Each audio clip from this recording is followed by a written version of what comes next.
Salut la gang, bienvenue au 8e épisode du Franc Jeu Podcast. Cette semaine, je reçois Annie Guillemette, qui est conseillère en orientation. J'ai eu du plaisir à discuter avec elle, puisqu'elle a tout plein de connaissances, puisqu'elle a fait un bac en psychologie et elle continue à faire des études pour en apprendre le plus sur l'humain et pouvoir aider les gens qui la contactent et utilisent ses services. On a eu une super belle discussion, ça a coulé du début à la fin. C'est quelqu'un que je connaissais pas avant le début du podcast. Et ça m'a été suggéré par mon amie Jessica Lebel, que vous avez probablement écouté dans le premier podcast sur le sommeil. Donc, asseyez-vous, on a eu vraiment des beaux échanges sur l'humain, puis aussi sur les questionnements que les gens prennent, parce que souvent, changer dans le poids, c'est intégrer aussi famille, amis, côté financier, tout ça, fait qu'il y a un peu un melting pot de tout, puis il faut aussi le considérer, on peut pas juste changer une pièce du casse-tête, il faut considérer les autres aussi, fait qu'on a eu une belle discussion là-dessus. Et sinon, si vous avez d'autres questions, commentaires, suggestions, n'hésitez pas à me contacter sur Instagram. Suivez tous les réseaux sociaux du Franc Jeu Podcast. Et sinon, nous autres, on se revoit la semaine prochaine. Bonne écoute!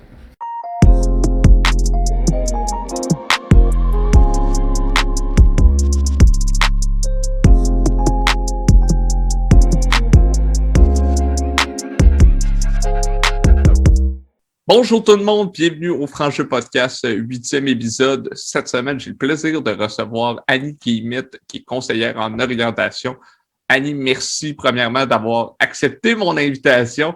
Et comment vas-tu? Comment ça va ce matin? Ben, merci beaucoup de m'avoir invité d'abord et je vais très bien. Je te remercie, et toi? Moi, ça va top shape. Là, on vient de discuter un petit peu avant de commencer. Puis là, je sens que le torchon brûle, mais pas en termes négatifs, mais plus en termes de je sens qu'on a des choses à se partager. Fait que, un peu comme je fais à tous les invités qui connaissent pas, parce que Annie Guillemette, c'est pas une grande vedette ou une actrice incroyable. T'es une conseillère en orientation. Fait que, tu peux-tu nous dire qui es-tu? Puis ça ressemble un peu à quoi ton parcours jusque-là, général? OK. Ben, ça va me faire plaisir. Mon parcours est un peu particulier, en fait, comme celui de beaucoup de personnes. Ben, donc, mon nom, c'est Annie Guillemette, et oui, je suis conseillère d'orientation, mais à la base, ma grande passion, c'est la psychologie. Et c'est pour ça que je me suis dirigée au bac en psychologie après mes études au cégep. Et là, j'ai littéralement mangé mon bac. J'ai tellement aimé ça.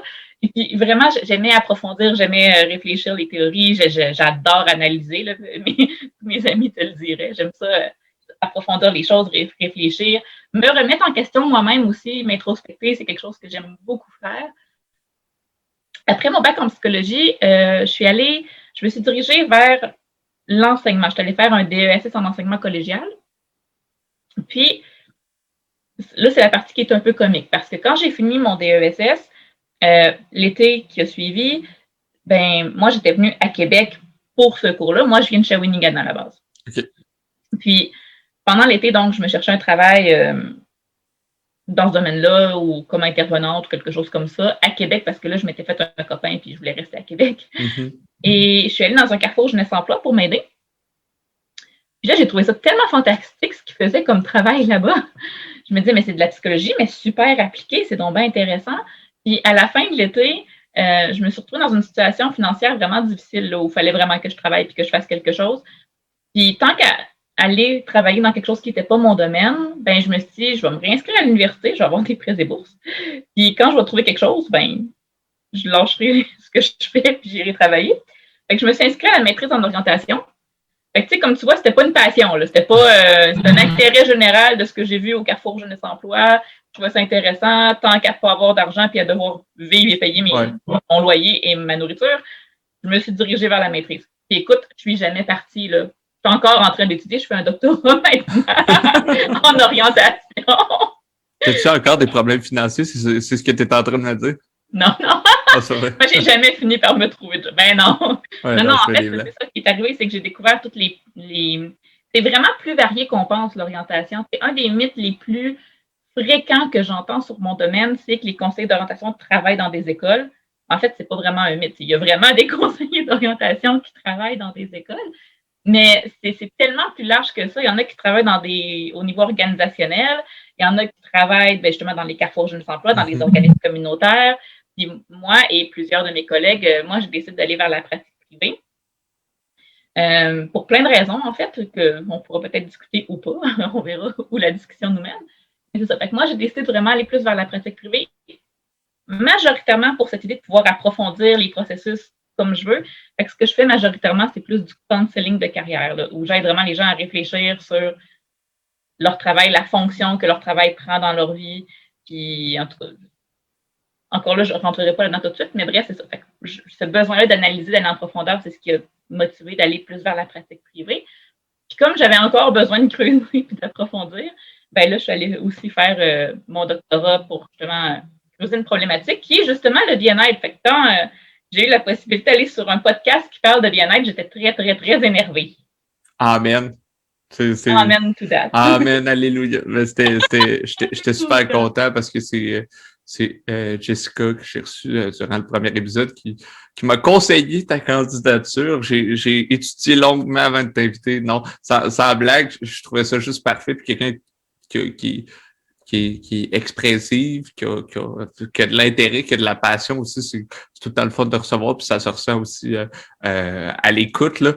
Je trouve que tu as un beau parcours parce que je pense que ça permet d'aider les gens, mais ça te permet aussi d'allier plusieurs de tes passions, et aussi d'expliquer que ton exemple aussi, ça n'a pas été un long fleuve tranquille, puis ça n'a pas été point A, point B, mais reste quand même que tu fais quelque chose que t'aimes là puis t'es heureuse. Là.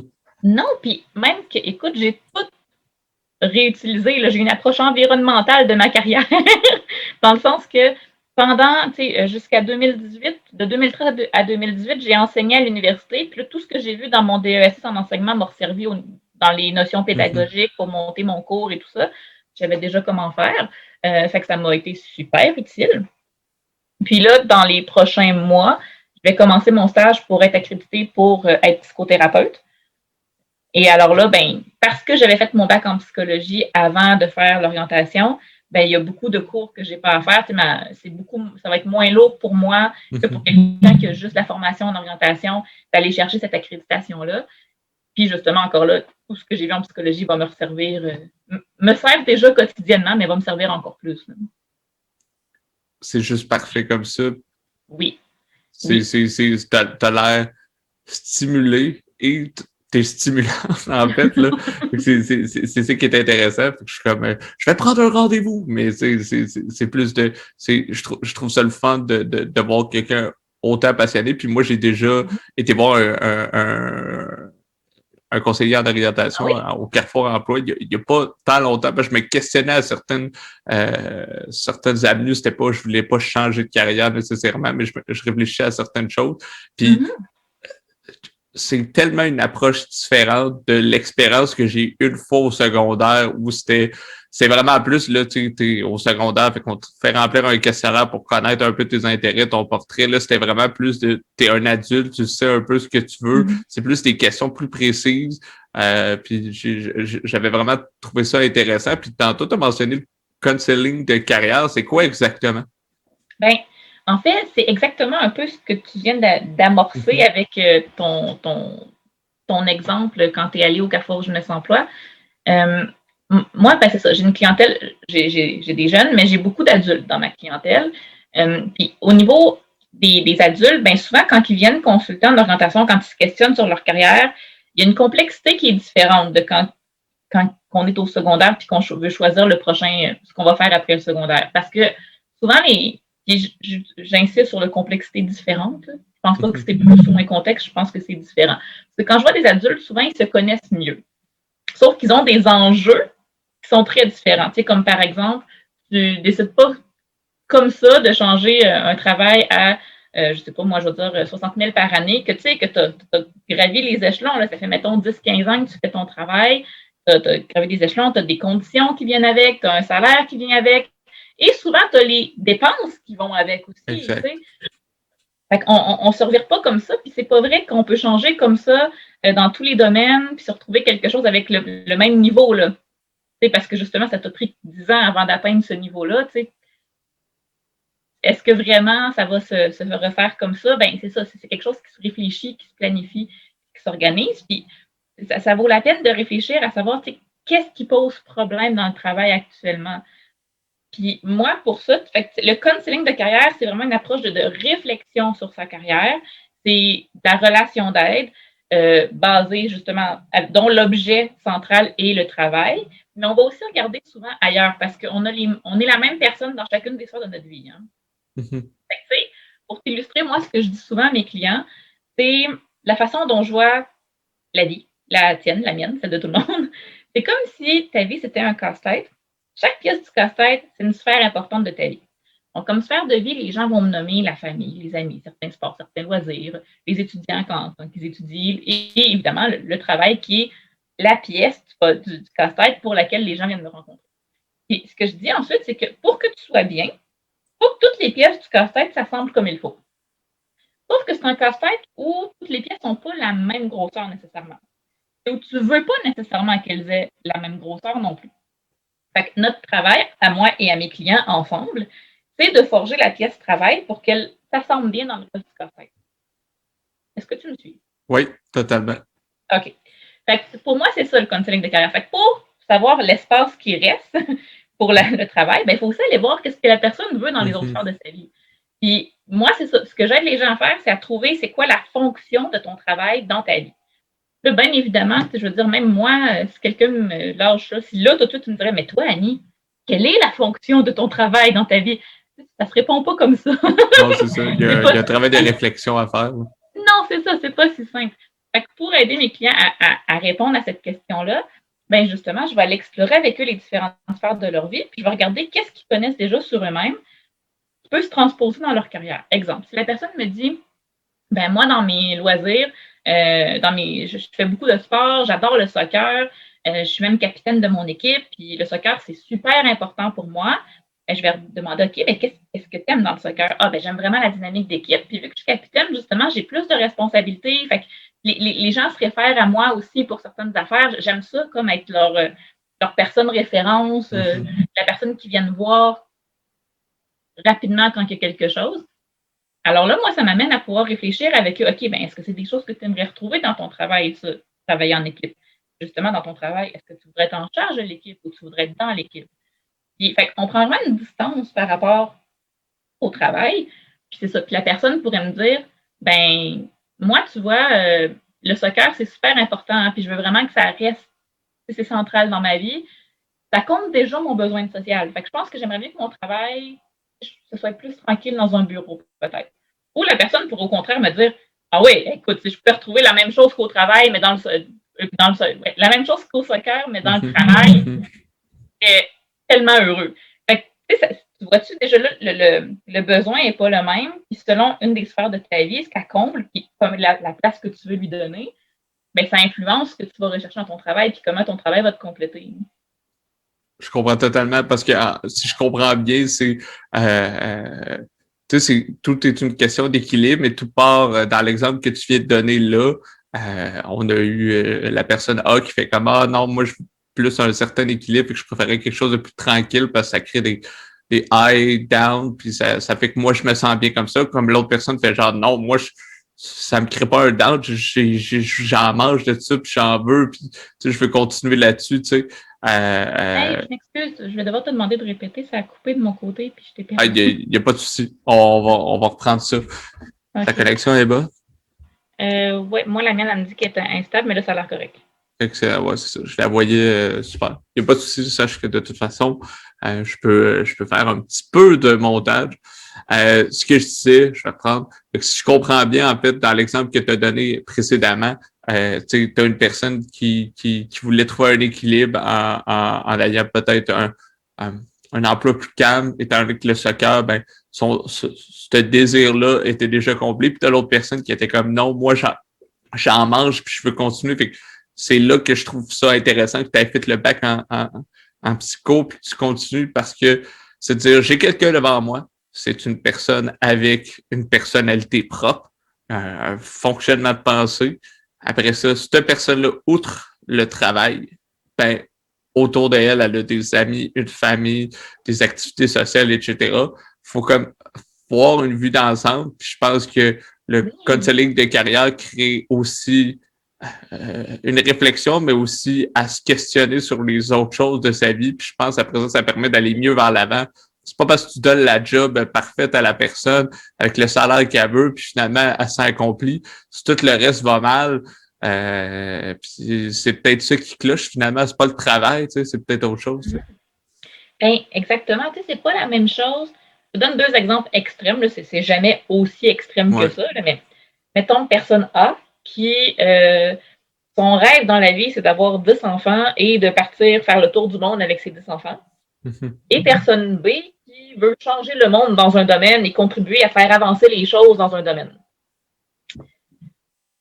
Ben, la fonction du travail va être très différente pour ces 2 personnes-là.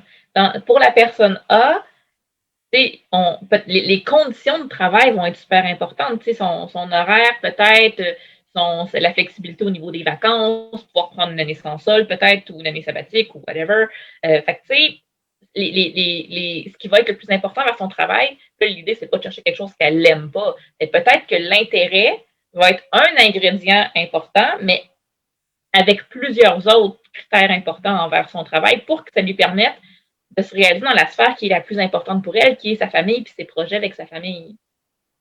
Pour la personne B, si elle veut, à travers son travail, changer le monde puis contribuer à améliorer les choses et tout ça, ben, ça veut dire que le travail va prendre une grosse place dans sa vie, probablement.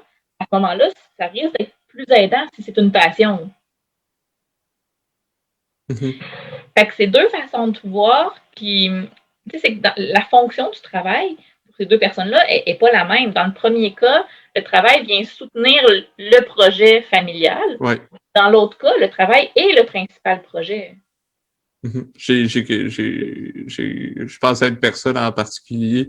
Je n'aurai pas son nom parce que je veux pas nécessairement que la mettre sur le spotlight, mais il y a une personne exactement comme tu me dis, cette personne-là, c'est comme je me plais dans mon travail, c'est pas le best, mais moi, ça me permet d'être le moteur des projets que je veux accomplir. Il est pas malheureux, évidemment, parce qu'on s'entend être malheureux, c'est pas le fun. C'est plus de dire, j'ai mes ups, j'ai mes downs, ce qui crée au minimum une neutralité dans mon travail. Ça veut dire que c'est pas le plus stimulant, mais je me stimule tellement ailleurs. Puis, exemple, le salaire, l'horaire, etc., de cet emploi-là me satisfait assez que ça me permet de bâtir ma famille ou de faire du triathlon ou de voyager ou des choses comme ça. Puis t'as l'autre personne où c'est moi c'est là-dedans que je me construis puis je me dépasse.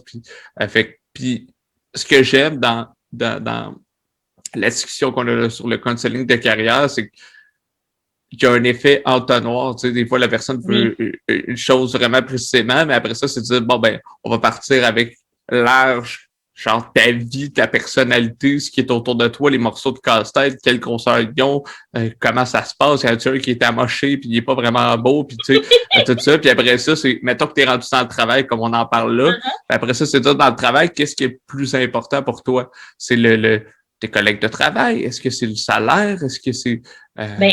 Tu ris. En fait, tu ris pas, mais tu nommes ça, là, les relations, puis le contexte, ça fait partie des choses qui sont les plus nommées dans mon bureau parmi les critères qui sont importants. L'environnement de travail, plus des fois, pour certaines personnes, plus que les tâches.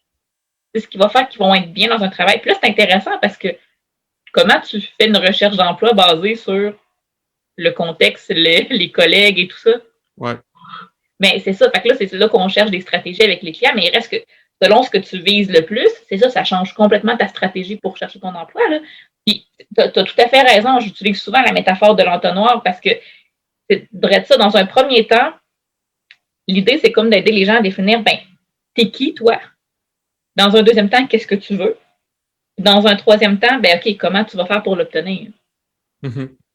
Puis c'est ça, c'est en te connaissant bien que tu vas savoir ce que tu veux. Puis dans ton travail, puis dans toutes les autres sphères de ta vie aussi, en fait, comme je te dis, c'est harmonisé ensemble, cette histoire-là. Là, c'est pas indépendant. Puis après ça, on regarde, OK, selon les critères que la personne a ciblés, qu'est-ce qui existe sur le marché du travail? C'est quoi les possibilités qui lui donnent le plus de chances de rencontrer les critères qu'elle veut rencontrer et qui lui donnent le plus de chances de ne pas rencontrer ce qu'elle ne veut pas rencontrer comme critère? parce qu'il y a aussi des limites. Là. Tout le monde a des choses qu'ils ne veulent plus. Non, c'est ça. Quand les gens veulent changer d'emploi, il y a des choses qu'ils ne veulent plus retrouver. Là. Mais ça, c'est parfait. Puis ce qui est le fun après ça, c'est que en venant de voir, c'est de faire un portrait, c'est de mettre ça aussi sur papier en mots, puis tu sais, de mettre ça concret, ce qui fait qu'après ça, quand la personne va sur Emploi Québec, peu importe, puis cherche, ben, des fois, mettons un emploi que avant, exemple, de venir te voir ou de faire une réflexion là-dessus, la personne était comme, ben, ça répond quand même, tandis que là, mettons qu'elle a sa liste de ça, je le veux plus. Fait que même si l'emploi, exemple, répond à A, B, C, D que je veux, ben, s'il y a le D, je sais que tôt ou tard, ça va peser lourd dans la balance, puis je vais recommencer au début. Fait que tu l'élimines tout de suite, fait que ça aide à filtrer un peu plus, puis à au moins, du moins, augmenter la chance de succès dans un emploi que tu appliquerais. Là. Ben oui, exactement. Surtout que c'est une des plus grandes compétences, je pense, qu'un intervenant, en général, peut avoir, puis qui peut transmettre à ses clients, qui est précieux, c'est la tolérance à l'ambiguïté. Parce que, là, je vais prendre l'exemple du marché du travail. Le marché du travail est extrêmement changeant. Là. Juste dans la dernière année, le marché du travail a changé radicalement. Tout le monde est rendu en télétravail, ou presque. La façon dont nos horaires ont changé.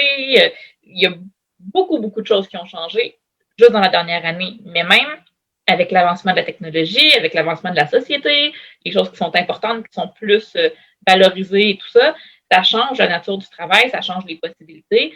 Juste depuis maintenant plusieurs années, ce qu'on appelait la carrière linéaire, là, genre, tu arrives en bas de l'échelle, puis là, ben, tu gravis les échelons jusqu'à temps d'être rendu dans un poste de gestionnaire pour l'entreprise ou je ne sais pas trop. Ben, c'est de moins en moins possible. Il y a de plus en plus des travails à contrat, des travails saisonniers, des travails à temps partiel, ce qu'on appelle le travail atypique, mais ça devient de plus en plus la norme d'être dans un travail atypique. Même les travailleurs autonomes dont je fais partie, c'est un autre exemple. Je n'ai pas un horaire atypique. Moi, je n'ai pas un travail atypique. J'ai pas un travail typique. Excusez, j'ai un travail atypique. C'est ça. C'est ça, c'est très... le marché du travail est en constante évolution. Je lisais que c'est au moins, je ne me souviens plus de la statistique exacte, là, mais à peu près au moins minimum 30% des emplois dans 15 ans qui n'existent pas encore aujourd'hui. Là. Parce que c'est l'autre affaire, il y a des besoins qui se créent, des nouvelles expertises dont on a besoin. Fait que comment tu fais pour décider ce que tu vas faire dans 10 ans si beaucoup des possibilités, on ne les connaît même pas encore? Ben, c'est ça. Fait que, il y a comme une tolérance à l'ambiguïté qu'il faut acquérir. Puis elle est plus facile à acquérir si tu sais, c'est ça, toi, qui tu es, puis toi, qu'est-ce que tu veux, qu'est-ce que tu recherches, c'est quoi la fonction de ton travail dans ta vie. Parce qu'à ce moment-là, quand tu vas voir l'opportunité passer, tu vas être plus à même de la reconnaître. Oui. Ça va t'aider à te promener puis à boguer un peu sur la rivière, sur l'océan, puis comme demander, t'es un emploi, puis là, finalement, ça te comblait. Fait exemple, qu'on prend quelqu'un qui se connaissait puis qui était dans un emploi, on va dire, depuis 5 ans, la pandémie arrive et là, tous les paramètres qui lui plaisaient changent. Finalement, elle se rend compte que cet emploi n'est plus pour elle. Au lieu de faire je sais plus ce que je veux, nanana, si cette personne-là le sait, elle va juste dire ça me convient plus, je vais attendre le bon moment où je fais des recherches, puis quand les choses vont passer, elle va savoir exactement ce qu'elle veut, puis boum, là, elle va passer à l'autre. Fait que ça aide à avoir moins de périodes, justement, je pense, ambiguës ou floues. Fait que ça t'aide vraiment plus de passer d'une chose à l'autre, puis d'accepter plus facilement un peu que dans 10 ans, t'as beau essayer de prévoir l'avenir, on le sait pas ce qui se passe. Puis je veux dire, il y a 1 an et à peu près 2 mois, on se doutait pas ce qui allait se passer dans l'année suivante. Fait. Puis ça, c'est vrai un peu tout le temps. Hein.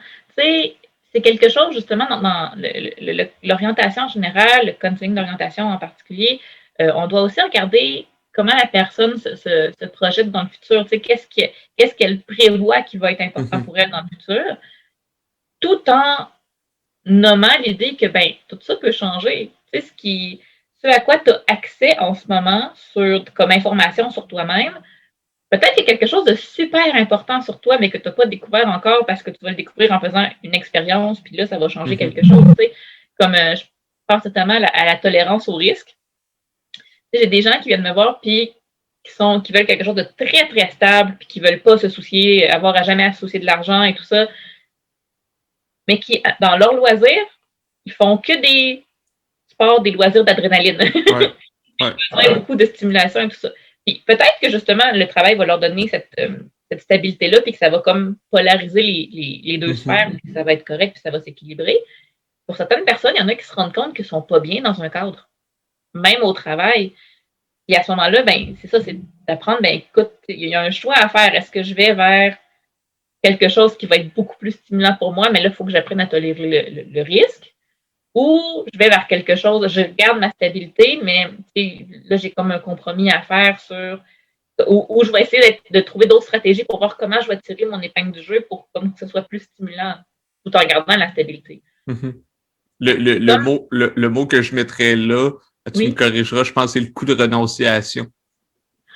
Mais il y a une expression, il y a un professeur je ne sais pas si c'est de lui, là, mais fait que c'est lui. Moi, c'est de lui que je l'ai entendu, fait que je vais le nommer lui. Parfait. Et, il s'appelle Simon Villiers, c'est un professeur à l'Université Laval, personne très brillante d'ailleurs, qui fait des recherches très intéressantes, qui me disait, choisir, c'est renoncer. Puis, il reste que, tu sais, on peut faire. Ben là, moi, j'ai choisi de faire plusieurs travails en même temps. Fait que j'ai moins renoncé, mais j'ai quand même renoncé beaucoup. Parce que des gens comme moi, et je soupçonne comme toi aussi, qui s'intéressent à plein d'affaires, qui aimeraient couvrir plein de sujets, puis qui aimeraient parler de plein de choses, puis qui aimeraient approfondir plein de choses. Et le fait est qu'on a tous le même nombre de temps dans une semaine, puis on est rendu loin là, de l'époque médiévale où on pouvait avoir accès à toute la connaissance accessible dans le courant de notre vie. Là, c'est plus le cas. Là, il y a trop de connaissances. Là. Il y a trop de connaissances. Fait que là, on n'a plus le choix maintenant de faire des choix. Puis ça implique justement de renoncer. Puis je te dirais, ce côté de renoncer, ça aussi, c'est très, justement, dans le processus de counseling, de relation d'aide, d'amener la personne à être plus à l'aise, à accepter cette idée-là, puis à voir qu'est-ce qu'elle en fait, justement, qu'est-ce qu'elle construit à partir de ça. Parce qu'il n'y a pas une décision. J'écoute ce que tu me dis, puis ça me parle parce que je fais des lectures sur plusieurs sujets. Puis c'est d'accepter qu'il n'y a pas de décision qui vont être parfaites. Des fois, ça allait, puis t'es comme, mon Dieu, on dirait que tout s'est emboîté, les pièces de puzzle se sont toutes emboîtées, mais plus souvent qu'autrement, ça s'emboîte jamais parfaitement. C'est d'accepter que tu fais un choix, donc que tu renonces à quelque chose. Puis je rajouterais sur ton tu disais choisir, c'est renoncer. Je rajouterais là-dessus que j'avais lu, moi, une phrase que c'était ne rien faire, c'est aussi choisir, tu sais. Fait que quelqu'un qui dit je fais rien, je reste là, ben tu choisis quand même de rester là. Donc tu renonces quand même à quelque chose, mais choisir, mettons, une autre option, ben c'est aussi renoncer à ce que tu avais là, etc. Puis écoute, faisons des mathématiques, même si je suis pas très bonne en mathématiques. Mais il y a une mathématicienne qui s'appelle Anna Fry qui a écrit un livre qui s'appelle Les mathématiques de l'amour. Okay? Et là, tu vas voir, tu vas avoir un lien avec ta carrière, mais. Parfait, je t'écoute. Je te suis. Dans le fond, cette idée là, que tu amènes, qui est super intéressante, tu sais, dans le fond, la position passée de juste rien faire, c'est effectivement un choix. Tu vas choisir d'attendre peut-être que quelque chose se passe. Puis peut-être que quelque chose va se passer, puis peut-être que ça va être une stratégie qui va rapporter. C'est pas impossible. Mais Anna Fry, elle a étudié avec l'amour, dans le fond. Ce qu'elle disait, je trouve très intéressant. C'est dans une salle avec plein de personnes, puis que tu fais une liste. Bon, c'est pas super éthique et morale, son affaire-là. C'est très mathématique. Mettons, tu fais une liste des 5 personnes que tu trouves les plus attirantes dans la pièce. Okay? Et là, si tu attends toute la soirée, peut-être que certaines de ces personnes-là vont venir te parler. Peut-être que non. Jusque-là, tu me suis? Oui, je te suis totalement. Oui. C'est bon. Bon, si, mettons, tu décides d'aller aborder les personnes de ta liste dans l'ordre de celles qui t'intéressent le plus à celles qui t'intéressent le moins. Donc, supposons que tu vas parler à la personne numéro 1. La personne numéro 1 manifeste aucun intérêt. Tu vas parler à la personne numéro 2, elle non plus manifeste aucun intérêt. Tu vas parler avec la personne numéro 3, et là, ça clique, vous discutez, c'est le fun, puis tout ça. Et vous repartez ensemble, ou vous échangez vos numéros, whatever, et vous entamez une relation un peu.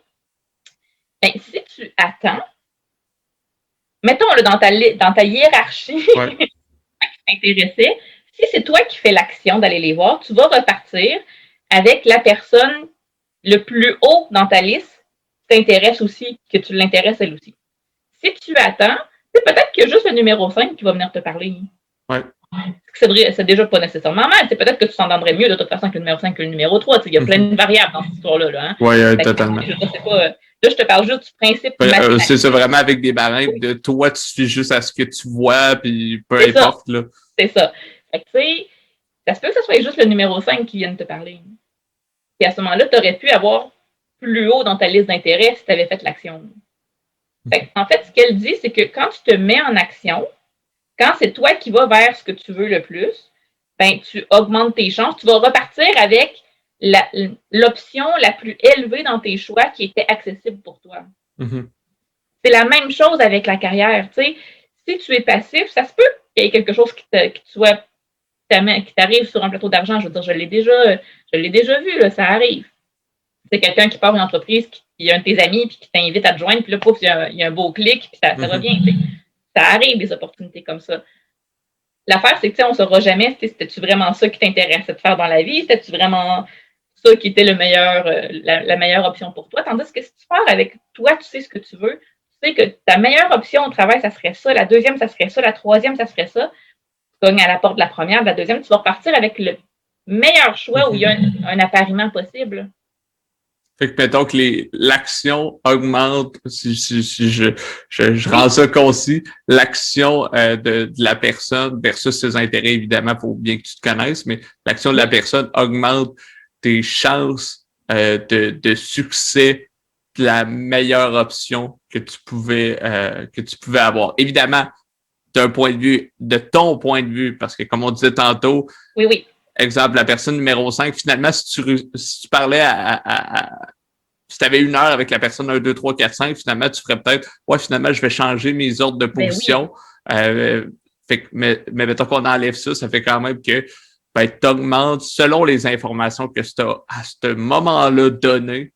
Bref, ça. Selon les informations que tu as à ce moment-là, tu vas aller chercher le meilleur appariement avec les choses qui t'intéressaient. Mm-hmm. Puis moi, ça m'arrive, bref, j'ai des questionnements sur certaines choses en ce moment dans ma vie personnelle, puis c'est quelque chose qui arrive parce que des fois, je suis surtout là avec la pandémie, je trouve qu'il y a beaucoup de choses qui bougent puis qu'on contrôle pas. Fait qu'on a de la difficulté un peu à trouver de la stabilité, puis des fois, t'es comme, il y a un mois, tu sais, habituellement, je pense que ça se fait plus aux 4, 5, 6, 7, 8 mois, ces questionnements-là. Je pense que ça s'est fait pas mal au mois pour tout le monde de comment tu te sens avec les infos que j'avais avec ce moment-là, c'est ça que je voulais. Mais là, c'est plus ça que je veux. Puis t'as l'air changeant, sauf que tout est changeant. Je veux dire, si on vivait les 30 prochaines années en pandémie, mais pas nécessairement genre on reste enfermé, mais juste avec des informations sociétales qui changent à cette vitesse-là.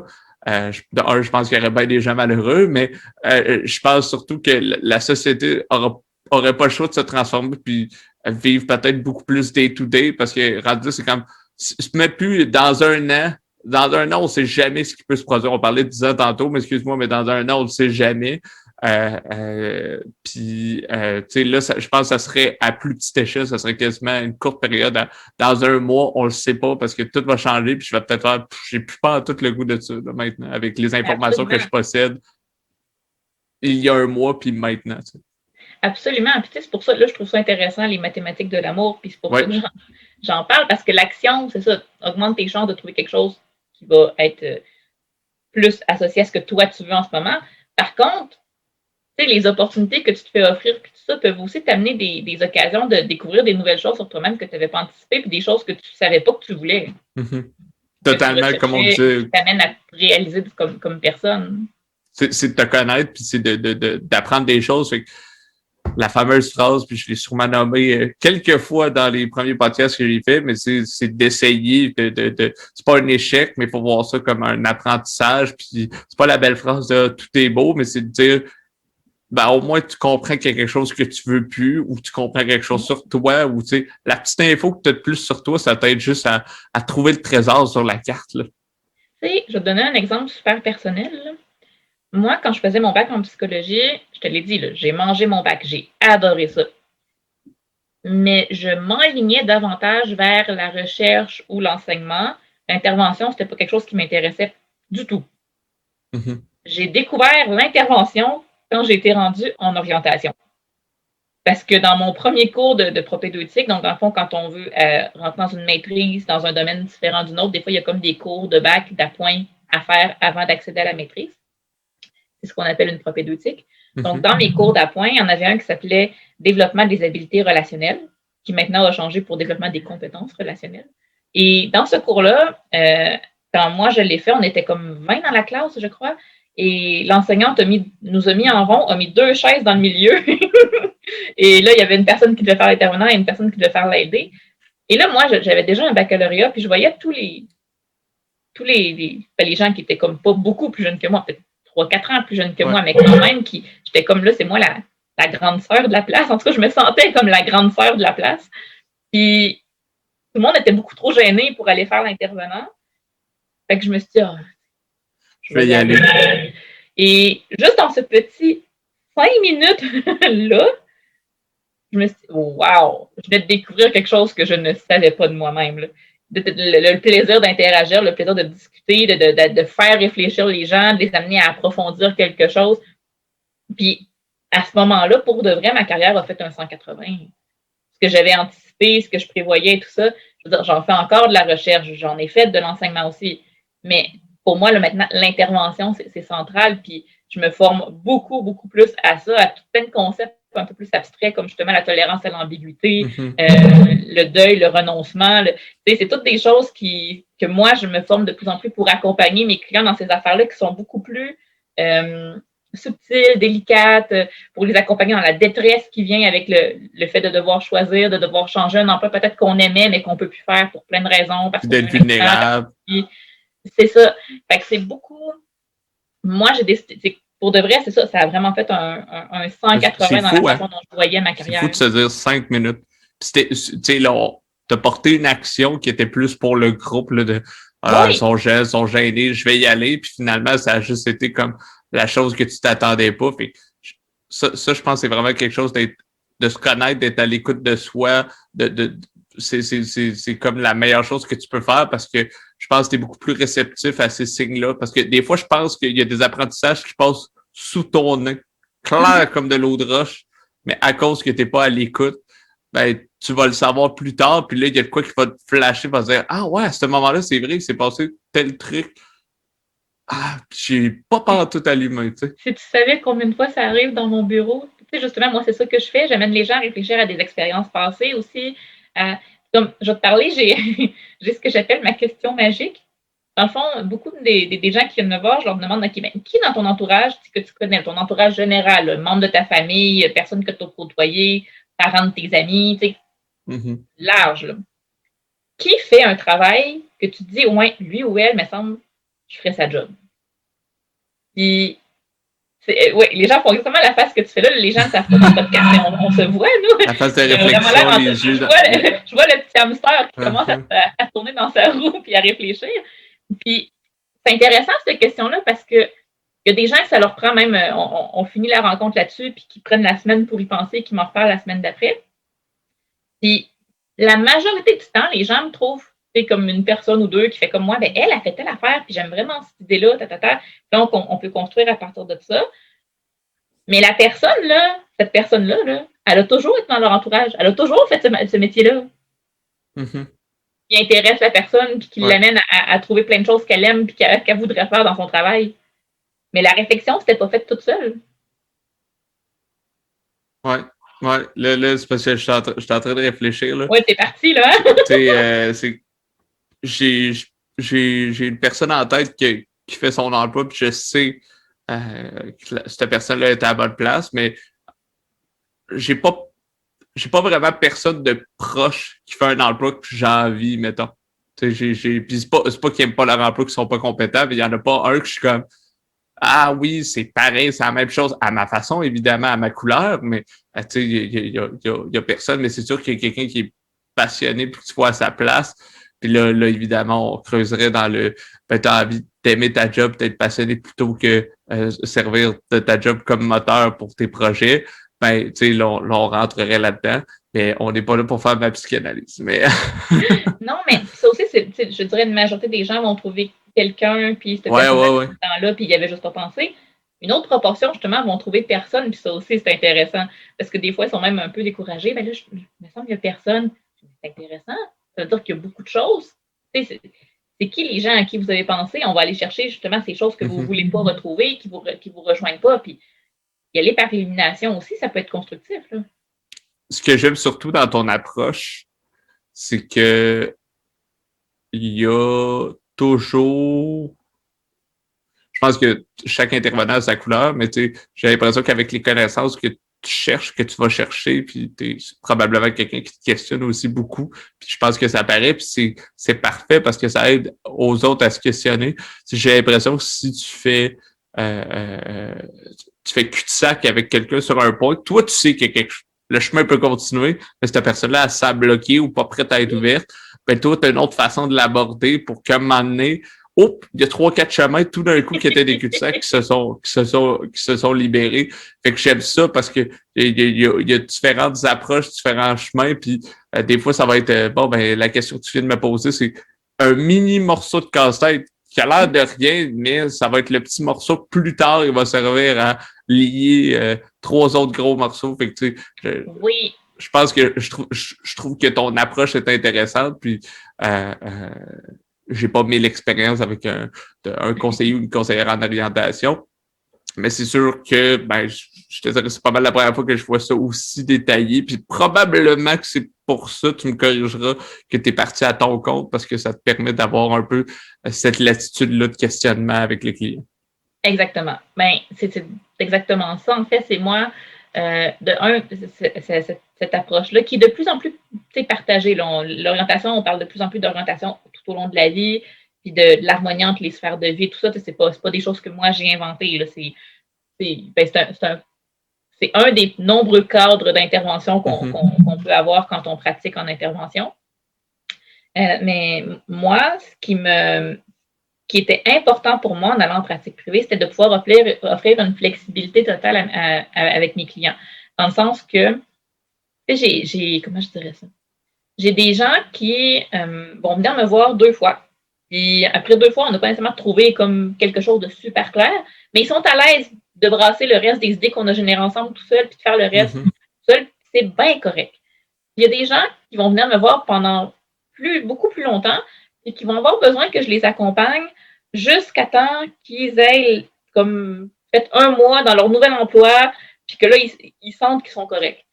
J'ai aussi des gens qui vont me rappeler périodiquement, c'est comme quand ils vivent un stress au travail ou quand il y a une période qui est plus difficile, pour qu'on retravaille certaines choses ensemble, pour qu'on consolide certaines choses. Qu'on se questionne, en fait. Ça. C'est ça. Ces nouvelles informations-là, comme on disait tantôt. Comme avec ces nouvelles informations-là. Fait que, tu sais, et je peux me permettre d'avoir tous ces styles-là parce que c'est moi qui fais mon horaire, parce que moi, je trouve, je considère qu'une grosse partie de mon travail, c'est d'aider les gens à cibler leurs besoins. Et j'aime que ça puisse déjà commencer dans le processus. C'est que les gens puissent justement apprendre à cibler leurs besoins envers leur processus d'orientation, et que je sois en mesure de les accommoder le plus possible là-dedans.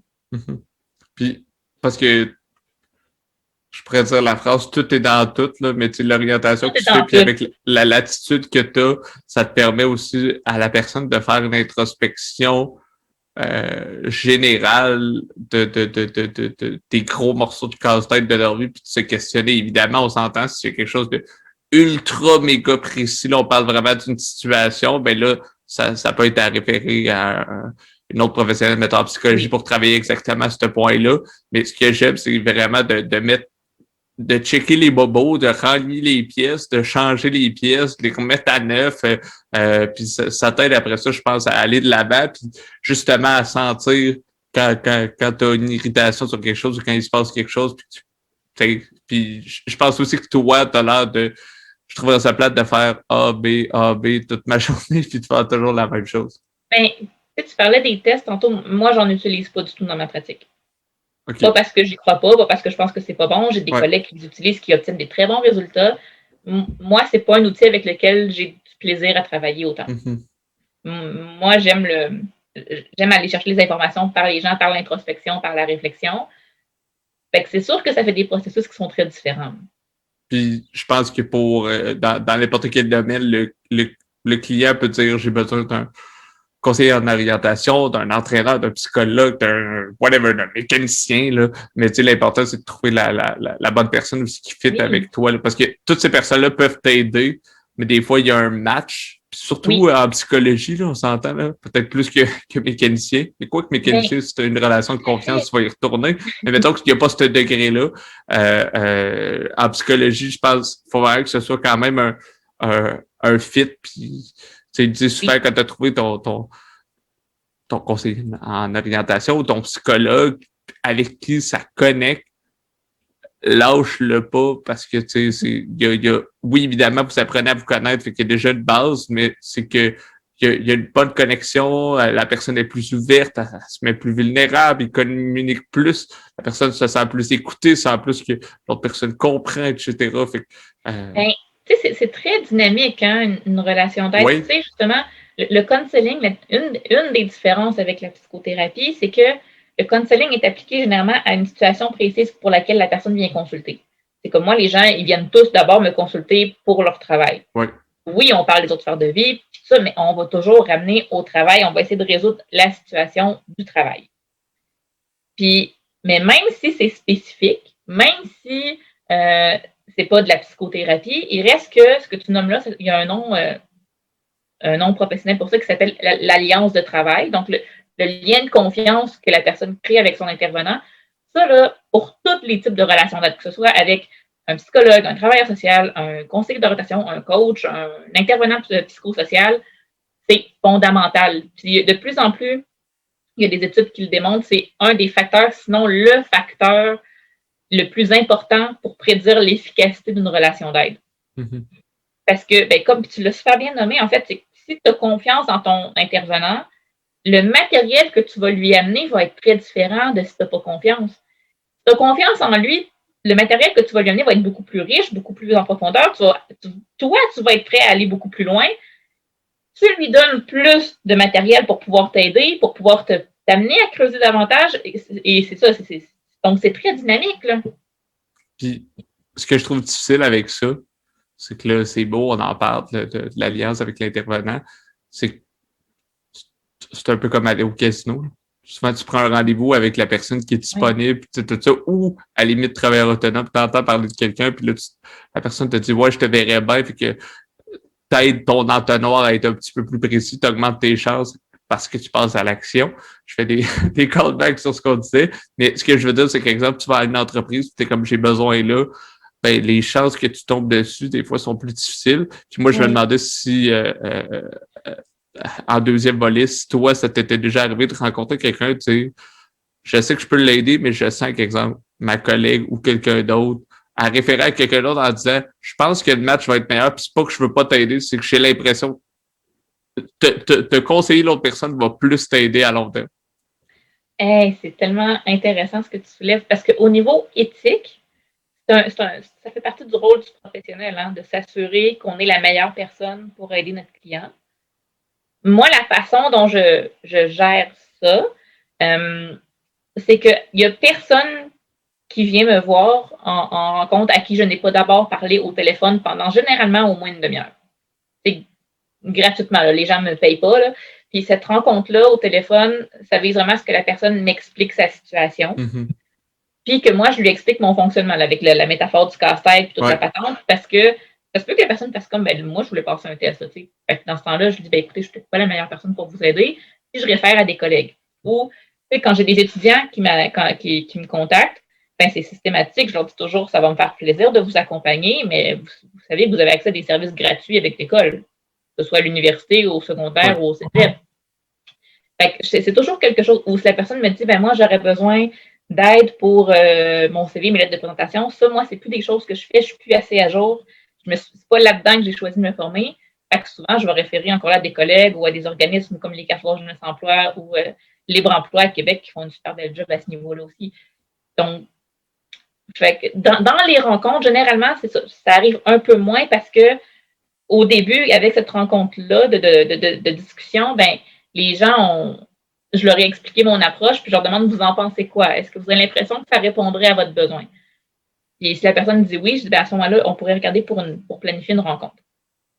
Puis pendant les rencontres, ben oui, il y a des fois qu'on se rend compte qu'on a fait le tour ou que c'est comme la personne, par exemple, elle est rendue plus elle a trouvé un peu son projet. Là, elle est rendue à voir quelle stratégie elle va déployer pour rendre sa candidature plus alléchante pour ce qu'elle vise. Moi, là-dedans, c'est ça, comme je dis, je suis plus vraiment à jour. Fait que je réfère à des organismes, je réfère à des collègues qui le sont plus aussi pour cette partie-là.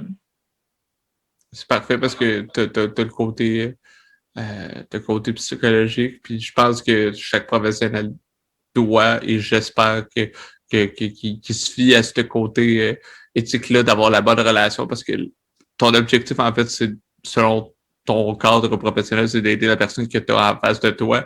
Puis tu sais que finalement, c'est pas... Les deux peuvent être bien intentionnés, mais des fois, ça arrive que ça fit pas, puis c'est juste normal. Là. Oui, puis tu sais, moi, j'ai une approche, c'est ça, comme je suis très enthousiaste, très vivante. Et des fois, c'est ça, je peux être un peu... venir me rencontrer, ça peut être... je vais utiliser le mot confrontant dans le sens que, tu sais, justement, moi, j'aime aller en profondeur, j'aime faire réfléchir les gens et tout ça. Puis non, c'est pas tout le monde qui est prêt ou qui bénéficie d'une approche comme ça. Puis c'est bien correct. Vraiment, c'est super correct. C'est pour ça que quand j'explique mon approche, puis quand les gens voient mon style aussi au téléphone, c'est ça, il y en a que ça ne rejoint pas, puis qui font comme, ouais, je suis pas sûre, puis il y en a qui me rappellent pas. C'est ça, c'est tout à fait correct. Moi, j'encourage les gens même, je veux dire, quand c'est possible, parce que je comprends qu'avec des fois, le système public, c'est plus long. On prend l'intervenant qu'on se fait attribuer. Mais si vous avez la chance de magasiner votre intervenant, d'en appeler, commencez par 2-3, c'est pas d'être super rigoureux puis d'en appeler 10, là. Mais commencez par 2-3 puis voir s'il y en a-tu avec qui ça clique plus. Ça, pour vrai, ça vaut la peine. Ça commence votre relation d'aide beaucoup plus dans des dispositions qui sont complètement différentes de si vous n'avez pas ce clic-là. Minimalement, cette impression que oui, je pense que cette personne-là, elle peut m'aider. Juste d'avoir cet espoir, d'avoir cette... vous mettez déjà dans la relation un espoir, vous apportez déjà, vous amenez déjà une contribution. Là. Il n'y a rien qui a commencé encore. Oui. C'est juste ça, puis la vibe aussi, là, tu sais, je veux dire, si je m'en vais te rencontrer, je m'assois, puis déjà, je me sens comme pas tant bien, on a beau pas avoir prononcé, puis pourtant, toi, je parle pas, t'es fermé, là, c'est juste qu'il y a de quoi, tu le sais, ben, ça fait juste pas t'aider, puis comme toi, tu l'as dit, je trouve que c'est parfait de faire une discussion de 30 minutes avant, parce que ça permet de t'expliquer, de poser des questions, d'échanger, qu'on teste, puis de justement créer l'effet entonnoir pour augmenter les chances de succès de notre rencontre.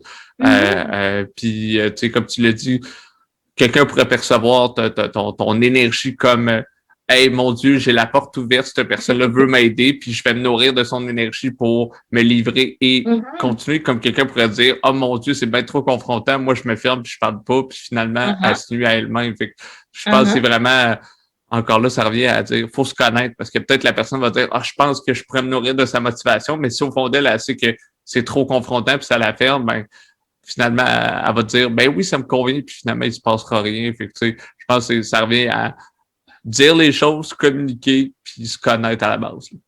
Oui, puis je rajouterais s'écouter. Oui.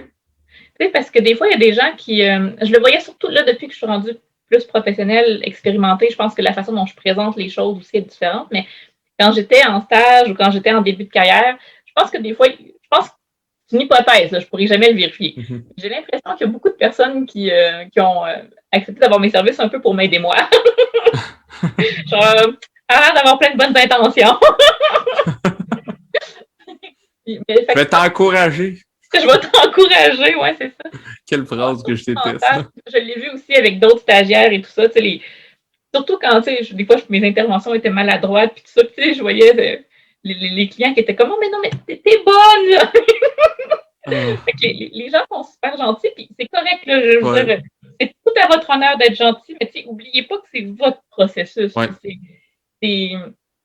Puis ça ne veut pas dire que vous ne pouvez pas aller voir un intervenant qui commence. Je veux dire, ils font de la super belle job aussi. Là. Mais le point, c'est est-ce que vous vous sentez bien avec cette personne-là? Puis est-ce que vous avez l'impression qu'elle va vous aider à avancer, puis que vous vous sentez à l'aise de vous ouvrir? Parce que même si c'est parce que vous voulez la protéger elle, parce que vous dites, hey, là, je suis ben trop un gros cas pour cette personne-là, fait que je ne dirai pas tout, ben là, vous mettez de vous priver de quelque chose qui va vous aider énormément. Là. Fait que ça va dans tous les sens, en fait. C'est de s'écouter, de sentir, ben, c'est quoi la vibe que vous ressentez, puis à quel point vous vous sentez à l'aise. Puis après ça, qu'est-ce que vous en faites? Parce que vous pouvez décider quand même si vous dites, ouais, j'ai un petit peu envie, j'aurais fort envie de la protéger, cette jeune intervenante. Ben, en étant conscient, vous pouvez quand même décider d'aller vers la jeune intervenante, mais de vous mettre comme défi, ben, mais je vais lui nommer dans ce cas-là, quand je me sens pas à l'aise. Puis rendu, c'est son travail à elle de le gérer aussi, puis de l'amener. Ça se dit, ben écoute, en ce moment, il y a comme des choses qui me viennent en tête, mais j'ai l'impression que ça va être lourd, peut-être pour toi. Fait que, tu sais, on peut le nommer en le sachant, en s'écoutant, ben, on a accès à plus de choses, on est capable de les nommer, de les verbaliser, puis ça enrichit forcément la relation. Puis je pense que j'aime le croire.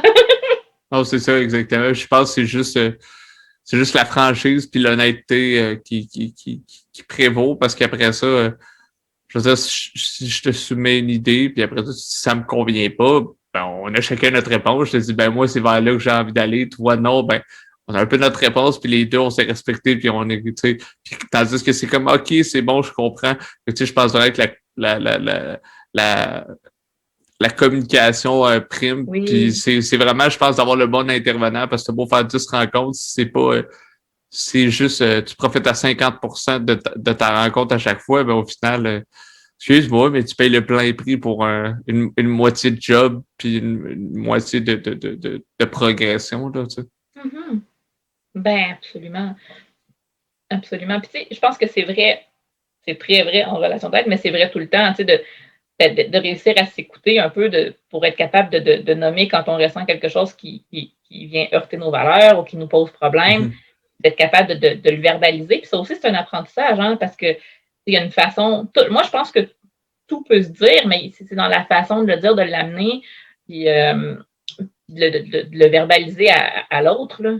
Le verbaliser puis de l'assumer, tu sais, parce que je veux dire, si tu dis respectueusement avec des bons mots, puis tu dis mon intention n'est pas mauvaise ou tu le fais sentir comme ça, c'est après ça, la réaction de la personne est tout autre en t'accusant, mettons, que tu as manqué de tact, etc. Ben, si toi, t'es comme, selon moi, j'en ai, tu sais, je veux dire, je l'ai dit tout ça, puis t'assumes, ben après ça, c'est plus facile pour toi de je sais pas, comme de progresser puis d'aller de l'avant avec ça. Parce que si tu n'assumes pas, là, tu vas peut-être dire excuse-moi, c'est vrai, j'ai peut-être pas réfléchi aux mots que j'ai dit. Pourtant, t'as rien dit de mal, mais là, on rentre dans autre chose, la psychologie de la manipulation ou des choses comme ça, mais ça pourrait être autre chose. Puis je pense que te connaître, ça aide à être plus précis dans ce que tu as envie de partager à l'autre.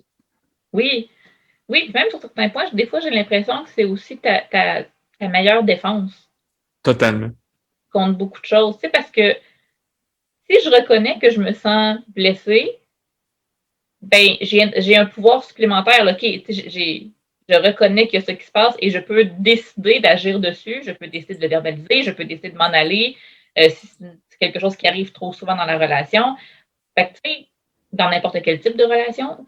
Fait que ça, reconnaître comment je me sens me donne quand même déjà un certain pouvoir, en tout cas, un ensemble de stratégies possibles, des fois, de ce que je peux faire pour remédier à ce sentiment-là. Mm-hmm. Mm-hmm. Puis j'ai une question qui me pop parce qu'avec une de mes anciennes collègues, là, si on revient un petit peu plus à l'emploi, je me souviens plus de où elle avait sorti ça, mais je trouvais ça bien parce que moi, c'est quelque chose que j'ai quand même appliqué pour moi, puis tu me diras ce que tu en penses. C'est que quelqu'un qui cherche un emploi doit avoir 2 des 3 éléments que je vais te nommer. Okay. Les 3 éléments sont les suivants. Mettons, on va parler de conditions de salaire. Ça inclut, tu sais, conditions de travail. Je dis conditions de salaire, mais c'est conditions de travail que je voulais dire. Ça inclut salaire, vacances, flexibilité d'horaire, etc. Le deuxième, c'est relations interpersonnelles dans le travail. Que ce soit avec tes collègues, ton boss, l'ambiance, la vibe. Puis la dernière, c'était le sentiment personnel. Fait que là, on parle un petit peu plus de dépassement de soi, de progression dans le travail, d'apprentissage ou tout ça. Ce qu'on disait, c'est que si t'as le 3 sur 3, c'est the thing, c'est la chose que tu as envie d'avoir, mais que si t'en as... Ouais, c'est ça, exactement, mais ouais, ça pourrait être comme sur un triangle. Mais si t'en as juste la Triforce, comme dans Zelda, bref, je sais pas pourquoi j'ai fait ce lien-là. Mais si t'en as juste un des trois, il y en a qui sont plus réflexifs, ça va genre, ah, je suis plus capable, mais ou un moment donné, ça va arriver, puis par exemple, moi, dans un de mes anciens emplois, ça m'est arrivé que le salaire était pas là, mais le dépassement l'était au début de l'emploi. Puis la gang, c'était fou, là, tu sais, je m'entendais bien. Puis là, à un certain point, là, je suis 2 sur 3, fait que ça va. Mais à un certain point, le dépassement n'était plus là. Puis j'en ai fait part, puis j'ai communiqué, puis là, moi, ça a commencé à m'irriter. Jusqu'à un moment où j'ai fait, OK, là, j'avais pris des vacances en me disant, souvent, c'est peut-être je sais pas, mon humeur, j'essayais d'accuser autre chose, puis finalement, au retour au travail, puis j'étais reposé toute l'équipe, ça m'est revenu comme si je suis revenu dans mes pantoufles, comme si de rien n'était. Fait que là, finalement, je me retrouvais avec 1 sur 3. Fait que finalement, j'ai décidé de quitter cet emploi-là parce que ça me convenait plus. Est-ce que ce concept-là, tu l'as déjà entendu? Est-ce que c'est quelque chose pour toi qui fait du sens? Ben écoute, je l'ai jamais entendu comme ça, mais j'aime l'idée des trois critères. Là où je mettrais mon grain de sel sur ce que moi j'ai vu, c'est que ces 3 points-là n'ont pas nécessairement la même importance pour tout le monde. Exact. C'est là que je rajouterais peut-être le morceau des casse-têtes, tout ça, parce qu'évidemment, il y en a que c'est le salaire, c'est le plus important, mais que je pense généralement, peu importe, parce que je me suis posé la question, peu importe la grosseur des morceaux, exemple, mettons que je les mets en ordre, là, exemple que c'est pas du tout ça, là, mais exemple que moi, je te dirais c'est plus dépassement, ambiance de travail, salaire après, mais tu sais, mettons que quelqu'un c'est salaire, dépassement, puis peu importe, selon moi, c'est qu'il faut quand même que tu en aies 2 sur 3. Selon moi, il faut quand même que tu aies le plus important pour toi. Selon moi, il rentre là, mais il faut quand même que tu en aies au moins 2 sur 3 pour que ça fonctionne. Fait qu'exemple, on dit que j'ai le 1, 2, 3, puis exemple, le 1, c'est l'argent. Puis pour moi, exemple que c'est le plus important, je l'ai pas, c'est plate. Je devrais l'avoir au moins dans 2 sur 3, mais que j'ai le 2 puis le 3, je pense que je vais être capable d'être correct. Évidemment, l'objectif, ça va être de changer un emploi pour avoir des meilleures conditions, mais je pense que je peux être correct quand même dans cet emploi-là. Puis, je trouvais ça intéressant parce que je l'ai appliqué puis je l'ai partagé à d'autres personnes et je trouve que ça faisait du sens puis ça a aidé rapidement, je trouve, à genre, OK, ton emploi, c'est quoi? Puis là, tu présentes ça à la personne puis la personne fait bah, c'est vrai, je l'ai pas, cette affaire-là. Parce que des fois, quelqu'un dit ah, je suis pas heureux, mais j'ai pas envie de quitter, puis finalement, tu lui soumets ça, puis la personne fait ouais, faisant ce constat-là, ben, j'ai plutôt envie d'être là. Oui. En même temps, des fois, c'est l'inverse aussi. Je pense qu'avec ces trois critères-là, des fois, les gens peuvent au contraire se rendre compte que, ben, comment je dirais ça? Moi, j'ai vu des gens vraiment, vraiment se questionner puis vivre beaucoup de détresse à l'idée de quitter leur emploi parce qu'ils avaient un réseau de personnes très important. Là, justement, l'ambiance, la condition, puis c'était le fun. Tu sais, je reviens avec mes sphères de vie parce que, en fait, je l'aime beaucoup, l'idée de la théorie, puis j'aime bien les 3 sphères. Mais ça dépend aussi. Tu sais, si, mettons, je vais prendre l'exemple de quelqu'un, mettons, en début de carrière, qui commence dans son domaine, et que pas nécessairement, tu sais, mettons, je sais pas, la personne, elle habite encore chez ses parents. Fait que, tu sais, peut-être que les conditions, c'est beaucoup moins important. Puis peut-être que ça va le devenir plus dans sa vie, puis peut-être que non plus. Fait que peut-être que celle-là va toujours être un peu différente. Là, j'ai pris de ce faire-là, mais l'inverse, c'est vrai pour tout. Tu sais, quelqu'un qui, je sais pas moi, est très introverti dans sa vie, puis c'est au travail qu'il fait son social, peut-être que les 2 autres deviennent moins importants. Ouais. Les 2 autres critères, tu sais, deviennent moins importants. Fait que mais j'aime bien l'idée. Je trouve que ça fait comme un triangle vraiment intéressant. Je sais pas, par contre, ça, si ça en prend vraiment 2 sur 3 pour que tu sois bien, Faudrait que j'y réfléchisse. Non, c'est ça. Je pense que 1 sur 3, ouais, j'ai senti une petite vibration du son pendant quelques instants.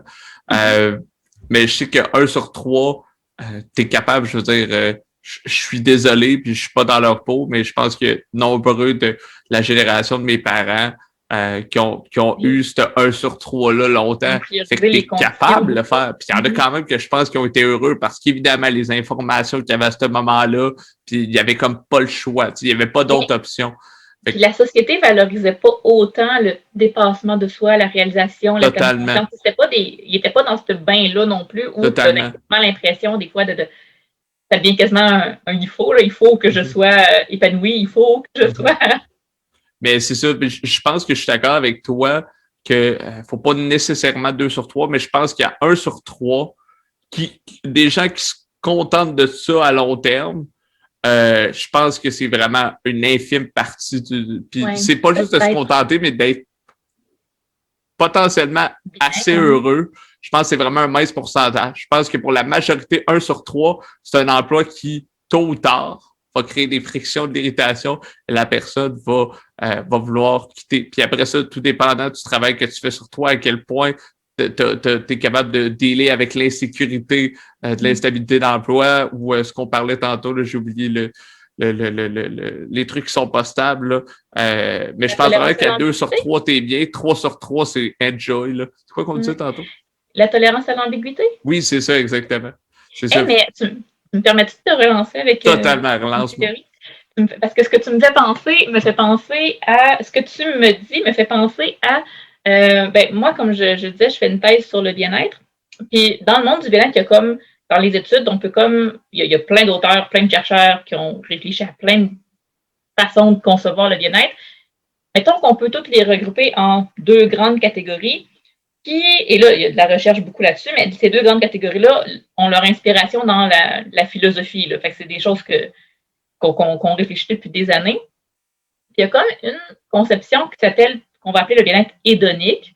Donc, c'est l'idée d'avoir le plus d'émotions positives possible, le moins d'émotions négatives possible, puis de te sentir satisfait envers ta vie en général. Là, tu as comme un haut bien-être hédonique. Tu as comme l'autre qui est le bien-être eudémonique. Il ne se traduit pas super bien, c'est eudaimonic well-being en anglais. Mais le bien-être eudémonique, c'est vraiment un bien-être davantage de sens, d'aller chercher, de se réaliser, de se dépasser, d'avoir l'impression que ce que tu fais a un sens puis apporte quelque chose. Okay? Puis, je vais te raconter une histoire. Dans le temps des fêtes, dans le temps des fêtes, on était en 2020 encore, et en 2020, en temps des fêtes, on était pas mal confinés, alors il n'y avait pas grand-chose à faire. Et il y a une journée, moi et mon copain, on a joué à Diablo 3 toute la journée. Et je pense que ce journée-là, je suis restée en pyjama, même, je me suis même pas habillée, puis on a gamé à jouer à Diablo 3 toute la journée. C'était vraiment le fun. C'était pour de vrai. Pour moi, ça a été le fun, pour lui, ça a été le fun. À la fin de la journée, moi, j'avais l'impression que je n'avais pas fait grand-chose de ma journée. Puis, je me disais, c'est correct, j'ai relaxé, je justifiais un peu que j'avais rien fait de ma journée. Mon copain, lui, il avait une super journée, il était heureux, il s'est couché, il était plein de bonne humeur, puis c'était fantastique. Là. Ça m'a amené à réfléchir, puis j'en ai discuté avec lui, puis je me suis rendu compte qu'on avait 2 approches du bien-être vraiment différentes. Parce que moi, comme il y a des journées, récemment, j'ai eu une journée, j'avais mal à la tête, là, je filais vraiment pas, mais j'ai comme réussi c'était pas une migraine non plus, là, c'était juste un mal de tête, une tension. Mais je me suis quand même arrangée pour faire mes affaires, j'ai avancé des trucs, puis à la fin de la journée, j'étais vraiment fière. Puis en plus, overall, dans le général, si on fait le bilan objectif, c'était pas une super belle journée. Je veux dire, j'ai eu mal, il est arrivé un petit conflit avec quelqu'un, mais le conflit, on l'a réglé, puis j'avais avancé des projets, puis quand je me suis couchée ce soir-là, j'ai dit à mon copain, hey, aujourd'hui, c'était une journée parfaite. Puis il m'a dit, ah! Fait que là où je m'en vais avec ça, c'est que, je pense que pour certaines personnes, il y a des gens qui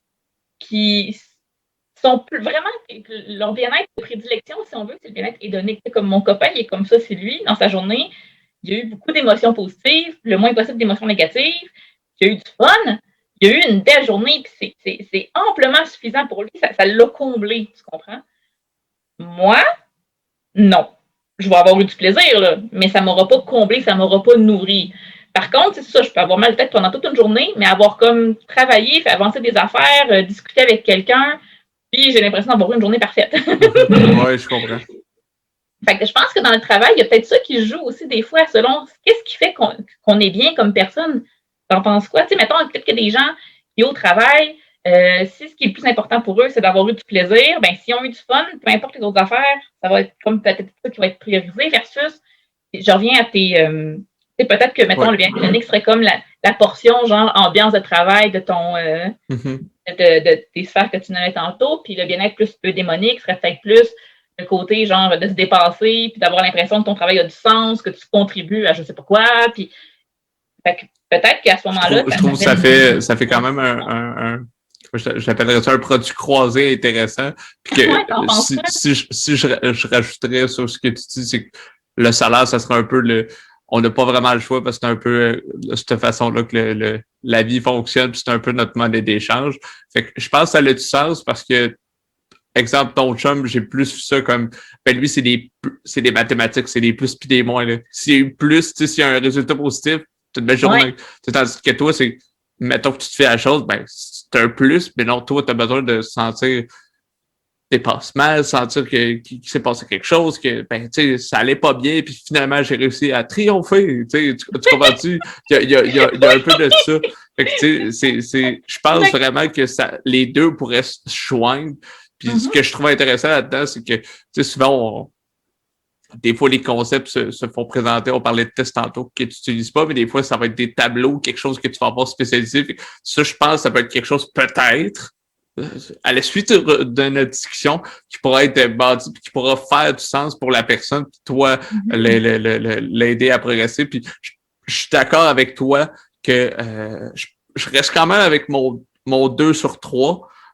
Sauf que je pense que oui, avec la grosseur du casse-tête, les deux principes que tu viens de m'apporter, ben, font du sens parce que ça va te montrer que toi, ben, t'as besoin que ce soit plus gros, plus petit. Puis après ça, je pense que les deux concepts que tu as apportés, c'est comme le sous-texte d'une job, on va à parler typique ou atypique. Tu sais. La personne qui veut juste avoir du fun, je dis pas que typique, c'est que t'as pas de fun, mais c'est juste que il y a moins t'as plus de liberté des fois dans l'atypique que dans le typique. Puis là, je généralise le disclaimer. Oui, fait que ça ressemble à ça. Mais ouais, je trouve ça super intéressant. Puis là, je sais que tu as un rendez-vous bientôt. Ben, il y a une dernière chose qui me fait réfléchir avec ce que tu disais, puis qu'eux autres, c'est les grands mal-aimés, hein, mais nous, les conseillers d'orientation, tu parlerais à n'importe quel conseiller, d'après moi, ce sujet-là viendrait sur la table. On parle beaucoup des intérêts, on parle beaucoup des conditions, on parle pas beaucoup des valeurs. Non. Puis dans un choix de travail, dans ce qui va faire en sorte que tu vas être bien dans un travail, là, tes valeurs, c'est fondamental. Tu sais, je prends souvent l'exemple de, mettons, toi, tu as une valeur environnementale hyper développée et qu'on te présente la job de rêve, mais tu travailles pour un pipeline. Il faut que tu y réfléchisses, là, parce qu'à chaque jour, ça se peut que ça te coûte de l'énergie d'adaptation d'aller travailler là. Mais peut-être que c'est un bon choix, parce que peut-être que tu as une famille à nourrir, puis que justement, la job te permet d'avoir plein d'autres affaires. Fait que moi, je juge pas ce qui est un bon ou un mauvais choix. Mais si tu fais quelque chose qui est vraiment contre tes valeurs à tous les jours de ta vie, même si tu as une super belle équipe, même si tu te dépasses au travail, ça utilise tes pleines compétences, tu as des super conditions, ça se peut que ça te gruge. Peut-être que ça va bien aller aussi, mais ça se peut que ça te gruge à tous les jours. Là. Je pense que c'est important de soulever ces questions-là. Puis du moment que je pense que tu es aligné, ça va être parfait parce que je pense qu'il y en a qui sont alignés, mais je dirais pas que c'est un mythe ou une fontaine de jouvence, mais être totalement aligné avec ses valeurs, les conditions, l'équipe, tout ça, c'est quand même...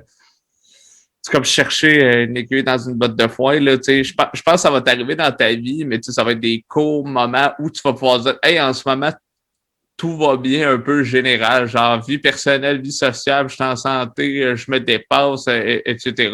Mais je pense que c'est juste au moins d'être conscient, ça t'aide à, justement quand ça se déséquilibre ou ton bateau part à la dérive, c'est de réaligner les voiles puis de pouvoir aller, en tout cas, vers la direction que tu veux, même si c'est pas précis.